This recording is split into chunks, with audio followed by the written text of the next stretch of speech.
Perusahaan ini sehat memang, tetapi ada yang menurut saya kurang oke di perusahaan ini. Apakah ini akan saya ulas di video kali ini tentang laporan keuangan dari RALS atau Ramayana. Oke, check this out.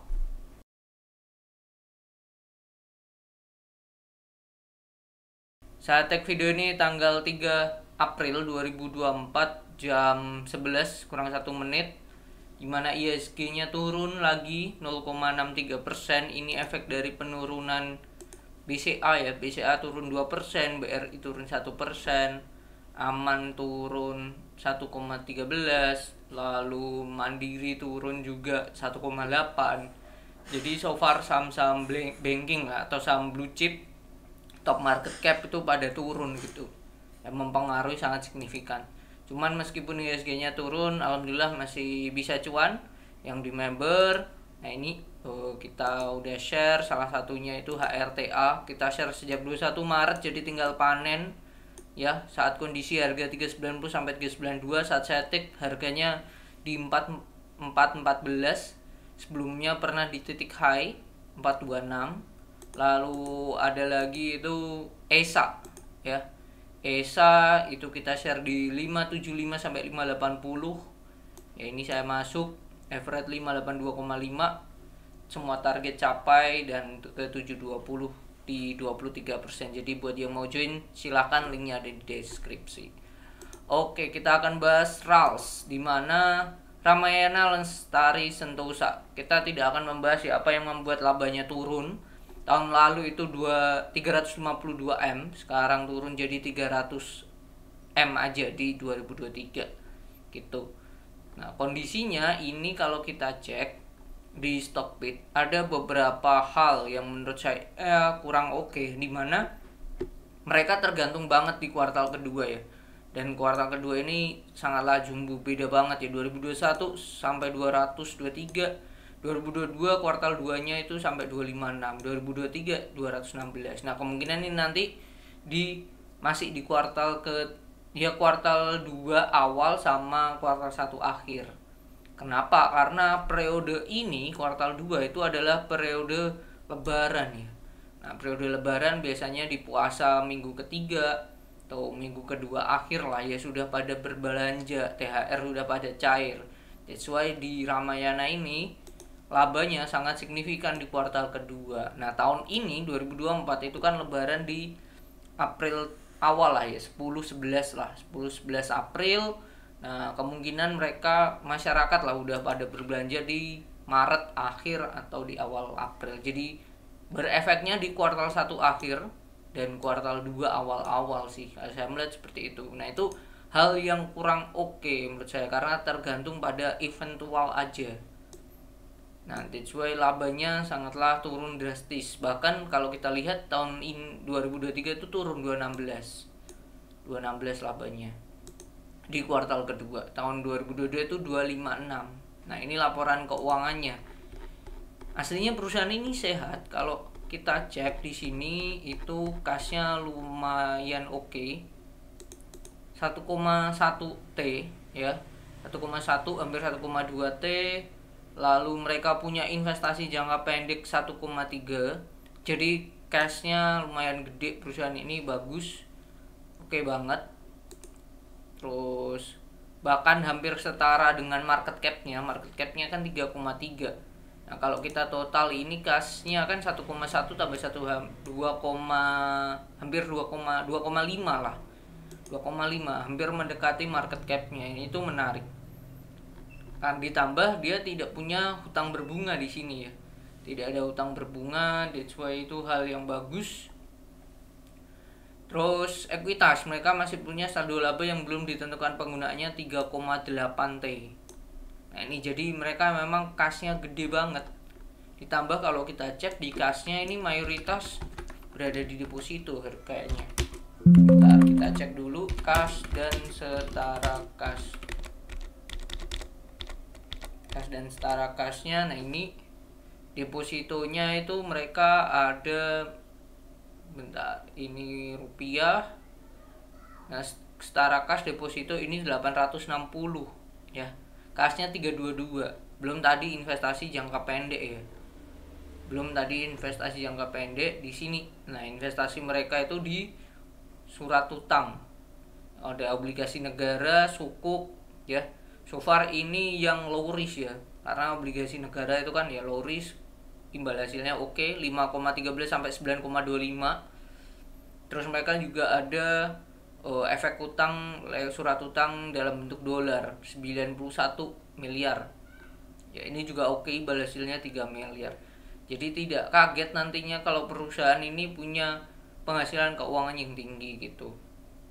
Oke, ini juga mereka berdasarkan hasil peringkat obligasinya. Oke. Nah, ini persediaan mereka terbagi ke dalam beberapa daerah. Jawa Barat paling tinggi 181 M, Jakarta 118 M, Sumatera 94, Jawa Tengah itu malah hitungannya dikit 29 M doang. Paling tinggi ya Jawa Barat dan Jakarta, lalu Sumatera bahkan. Saya kira malah Jawa Timur berada di posisi, tapi tidak ternyata. Oke, kita balik lagi ke atas setelah lihat berita. Nah, ini pendapatannya di sini. Secara pendapatan mereka sudah turun ya. Secara konsinyasi, pendapatan komisi konsinyasi memang naik. Nah, tapi penjualan barang beli putusnya ini yang turun. Nah, ini lebih ke customer kalau ini biasanya kalau konsinyasi ini kan mereka itu sih tidak beli dulu, ada yang nitip terus nanti bagi hasil gitu. Itu lebih low risk. Nah, kalau yang barang beli putus ini loh, nah ini yang menunjukkan bahwa mereka udah tidak bisa growth setinggi itu gitu. Menurut saya seperti itu sih untuk si Rals itu sendiri. Nah, negatifnya itu ditambah adanya persaingan gitu di e-commerce sendiri ya. Ada Shopee, ada TikToknya sendiri yang udah gandeng si Tokopedia. Nah, itu sangatlah berdampak banget buat Rals ya. Menurut saya seperti itu. Nah, ini pendapatan keuangannya, nah ini memang besar ya, 119 miliar. Nah, menariknya itu nanti akan saya bahas di akhir. Nah, di sini sudah terlihat bahwa labanya ya turun gitu. Itu sih itu yang membuat saya menilai ini perusahaannya belum tidak sejaya dulu lah. Nah, kita cek ya total pendapatan di note 16 perusahaan. Nah, ini total pendapatan 10% tidak terdapat. Oke, ini hanya gini ya. Nah, ini penjualan barang putus, konsinyasi udah ini aja, tidak ada per daerah ya. Kita cek ke bawah, biasanya ada bahwa total pendapatan. Nah, ini segmennya. Nah, ini terlihat ya. Ini dibagi menjadi segmentasi pasarnya dari total pendapatan. Dari segmentasi daerah dulu, dimana paling tinggi itu Jawa, Bali, dan NTT, Nusa Tenggara, Jawa, Bali, Nusa Tenggara 1,7 T, Sumatera 400 M, Kalimantan 200, Sulawesi, Papua 229. Ini Jawa kan ada DKI juga ya. Oke, dari sini tahun 2023 kita bandingkan dengan 2022. Sumatera sekarang di 432, sebelumnya 500, turun. Jawa itu sekarang 17, dulu 19, turun juga. Kalimantan sekarang 249 M, dulu 261, dulu maksudnya 2022, turun juga. Sulawesi, Papua 296, sekarang 299. Jadi so far 3 daerah ini, segmentasi ini semuanya turun ya, hanya Sulawesi dan Papua. Itu pun naiknya tidak signifikan banget ya. Oke, ini kalau kita dibagi dalam segmentasi barangnya, yaitu pakaian dan aksesoris sama barang swalayan. Oke, pakaian dan aksesoris itu berada di 1,4 yang beli putus, sebelumnya 1,6. Nah, ini aja udah turun. Barang swalayan tuh sebelumnya 649, sekarang 600. Jadi secara total segmentasi usahanya juga udah turun sih.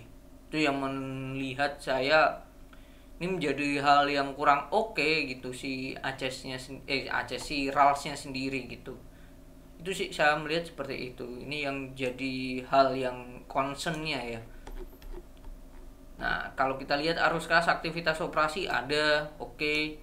Aktivitas investasi mereka keluar 1 triliun, dimana untuk investasi jangka pendek. Nah, ini mereka tidak menambah gerai karena tahu ya, biaya sewa dan lain-lain itu besar banget ya. Mereka pasti sudah kalah dengan yang namanya TikTok, Shopee, karena mereka kerjasama dengan affiliate, dengan apa ya, konten-konten kreator yang memberikan affiliate, terus menjalin kerjasama. That's why costnya lebih kecil lah ya, daripada harus bangun gedung sendiri. Itu sih, itu mungkin yang membuat mereka tidak menambah gerai si Rals ini.